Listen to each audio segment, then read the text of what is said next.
Yo, salut tout le monde, c'est Fanny4 à l'appareil, j'espère que vous allez bien. Aujourd'hui, on va se retrouver pour la review du chapitre 69 de Dragon Ball Super, donc de DBS. Alors, c'est un bon chapitre. Encore une fois, ce chapitre sert d'introduction donc à l'arc. C'est vraiment, encore une fois, dans la grosse intro de ce nouvel arc. J'ai envie de donner sa chance vraiment à cet arc parce qu'il sort quand même assez prometteur. Pas mal de révélations et tout. Surtout le concept et tout, vraiment ce qu'il y a autour de cet arc, autour de Granola, etc. Donc ça, c'est très intéressant.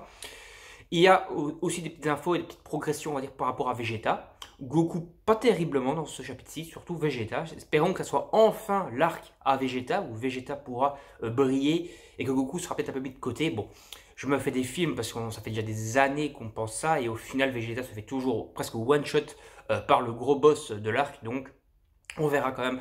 Mais bon, j'espère que Vegeta aura l'occasion un petit peu plus de briller. Bon, pour en revenir à ce chapitre-ci, comme je vous le disais, pour moi, je laisse vraiment sa chance à cet arc parce que pour l'instant, ça a l'air assez prometteur. J'espère juste que ça va pas faire comme l'arc Moro qui était très prometteur au début et qui après a fait vraiment la dent de scie. J'espère qu'ici, on va toujours bien monter et à la limite se stabiliser, mais pas chuter, remonter parce que ça serait quand même assez décevant. Bon, au niveau du dessin ici, par exemple, on est quand même sur du truc assez propre. D'ailleurs, il y a une petite info que j'ai lue dans le tome 13 que je viens d'acheter, c'est qu'en fait, Toriyama, lui, dessinait les scènes de combat super facilement, mais il y avait du mal sur les autres scènes de vie traditionnelles. Et ici, pour Toitaro, c'est tout à fait l'inverse. D'ailleurs, je l'ai d'ailleurs aussi remarqué, c'est qu'en fait, il galère sur les scènes de combat, surtout pour les découpages et tout, mais sur les scènes un peu tranches de vie, papotage, etc., comme on a dans cet arc-ci, dans ce chapitre-ci plutôt, bah là, il se démerde plutôt bien et vraiment, les plans fixes et tout sont vraiment assez bien dessinés. Bon, pour en revenir à ce qu'on était, Granola donc va un peu se voyager donc, dans l'univers pour avoir un peu des infos sur Freezer et il va tomber entre guillemets sur une race de Namek. Race de Namek donc, qui semblerait venir d'un autre univers. Je l'ai lu en Jap, donc il y a quelques petites brides d'informations, mais je n'ai pas toutes les infos, pas toutes les clés en main pour comprendre. Mais donc, il tombe sur cette planète Namek, on va dire, qui semblerait être d'un autre univers, avec il rencontre surtout un doyen et on va dire un chef Namek. Et en fait, le délire un peu de ce truc de Namek, vraiment le gros what the fuck, on va dire de ça, c'est qu'il y a deux Dragon Ball sur cette planète et que ces deux Dragon Ball permettent d'invoquer un Shenron. Donc un autre Shenron, c'est pas Porunga, c'est pas Shenron, c'est pas le dragon maléfique, on va dire Dragon Ball GT, c'est un autre Shenron que tu invoques avec deux Dragon Ball. Et donc, Granola va s'infiltrer un peu, entre guillemets, sur cette planète. Donc il aura une première Dragon Ball qu'il aura eu, on va dire, legit, et une autre qui aura été volée en s'infiltrant dans une ville. Et il va prendre cette Dragon Ball, donc ce ne sera pas des Namek, ce sera des espèces d'autres peuples qui avaient cette Dragon Ball dans cette ville. Il s'infiltre en mode assassin, à l'Assassin's Creed, à la bandit, quoi, avec un truc sur sa tête et tout. Il se faufile dans la ville, il prend la Dragon Ball et puis il va les rassembler. Autre truc donc, par rapport, donc là c'est pour le plan par rapport à Granola, mais par rapport donc à Vegeta maintenant. Vegeta lui poursuit son entraînement face à Beerus, donc contre Beerus avec Beerus quoi. Beerus a décidé on va dire de l'entraîner dans la voie du Akeishin, donc Vegeta est potentiellement le futur dieu de la destruction de l'univers 7. S'il vient arriver quelque chose à Beerus, ça pourrait être intéressant, puisque Vegeta est un peu du coup l'élève, on va dire, du dieu de la destruction actuel, comme c'était le cas avec dans l'univers 11, avec Toppo, qui était l'apprenti de Vermund pour devenir le futur dieu de la destruction. Donc Vegeta va peut-être partir dans la voie de l'apprenti dieu de la destruction, comme c'était le cas de Toppo pour l'univers 11, et ça c'est plutôt intéressant. Également, ce chapitre permet de voir que Beerus, au final, est toujours au-dessus du game. Parce que Vegeta aura beau utiliser toute sa puissance en Super Saiyan Blue, Beerus va le moucher, mais d'une force, il va l'éclater, mais très très facilement. Donc, on ne sait pas encore vraiment, est-ce que Goku en Ultra Instinct pourrait rivaliser avec Beerus? Ça, on ne sait pas. Mais en tout cas, on est sûr qu'un Super Saiyan Blue, ça vaut que dalle encore contre Beerus, qui vraiment se marre et limite, et il éclate Vegeta très facilement, sans trop forcer. Donc voilà, Beerus toujours au-dessus du game, et ça permet un peu de redorer le blason de Beerus, qui depuis, on va dire, vraiment le début de Dragon Ball Super n'a pas servi à grand chose, puisqu'à chaque fois qu'il aurait pu intervenir, il y avait toujours une connerie qui venait l'empêcher d'intervenir. Il était appelé par le grand prêtre, il était appelé par les Zénos l'interdisaient de faire ça, Whis disait non, tu peux pas, machin. Donc au final, il y avait toujours quelque chose qui l'empêchait d'intervenir.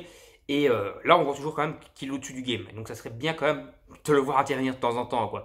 Quand tu vois qu'il peut balayer un Super Saiyan Blue très très facilement, voilà, il aurait pu vaincre Moro sans trop se forcer. Il aurait pu, voilà, tous les combats, on va dire qu'il y a eu dans Dragon Ball Super, Beerus, s'il aurait décidé de se bouger son cul, il aurait pu les régler, quoi. Donc c'est quand même un petit peu con d'avoir quelqu'un d'over-cheaté, mais qui est toujours empêché d'intervenir. il serait quand même bien qu'il y ait une petite intervention, même légère. Bon, pour ce qui est de l'espèce de gang de Bojack, là, qu'il y a des mercenaires, qu'il y a introduit depuis le début de l'arc, qui avaient récupéré donc Seven Tree, ils sont occupés à analyser les données de Seven Tree, donc on voit des infos sur les anges, etc.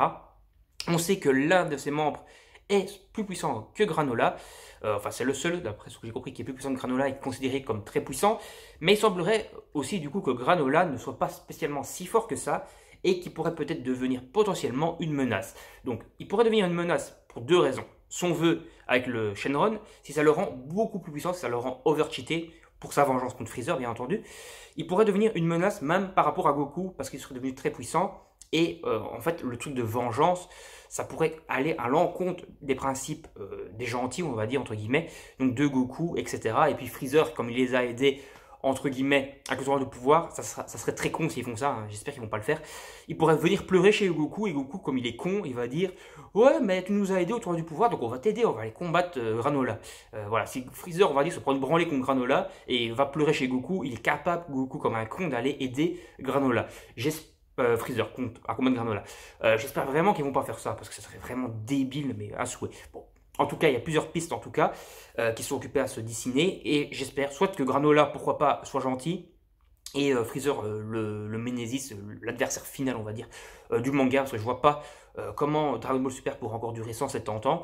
Pour moi, on approche quand même de la fin. Il y aura peut-être encore, comme je le disais, un arc Beerus où ils vont combattre Beerus et Whis pour prouver qu'ils ont dépassé, on va dire, leur maître. Et encore, comme je vous le dis, Beerus a mouché Vegeta.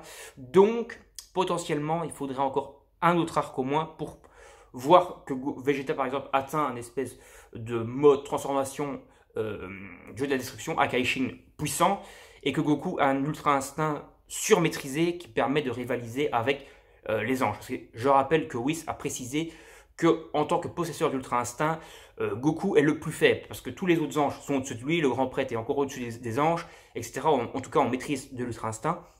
Donc Goku a une marge de progression en tout cas. Et donc s'il arrive à avoir un ultra instinct full maîtrisé, il pourrait vaincre Whis et Beerus. Mais c'est vrai que je vois mal comment, dans cet arc-ci, Goku pourrait avoir un ultra instinct full maîtrisé, et comment Vegeta pourrait devenir un Akaishin, on va dire, maîtrisé, au point de pouvoir surpasser Beerus. Voilà, ça me paraît assez compliqué. Donc, voilà, au niveau des pronostics, ça va plus durer très longtemps, je pense, mais à mon avis, il y aura encore deux arcs, et après un petit arc final, où ils vont combattre Goku, ils vont combattre Whis et Beerus, et prouver donc qu'ils ont dépassé leur maître. Voilà, ça pourrait être très intéressant. N'hésitez pas à me donner votre avis donc dans les commentaires sur le chapitre si vous l'avez lu, sur la vidéo en règle générale. N'hésitez pas à liker, partager la vidéo sur vos réseaux sociaux, à vous abonner à la chaîne et activer la petite cloche pour ne rien manquer des prochaines vidéos. Et également, donnez-moi vos petits avis, vos petites théories sur l'avenir de Dragon Ball Super dans les commentaires. Allez, salut tout le monde, à la prochaine, bye bye.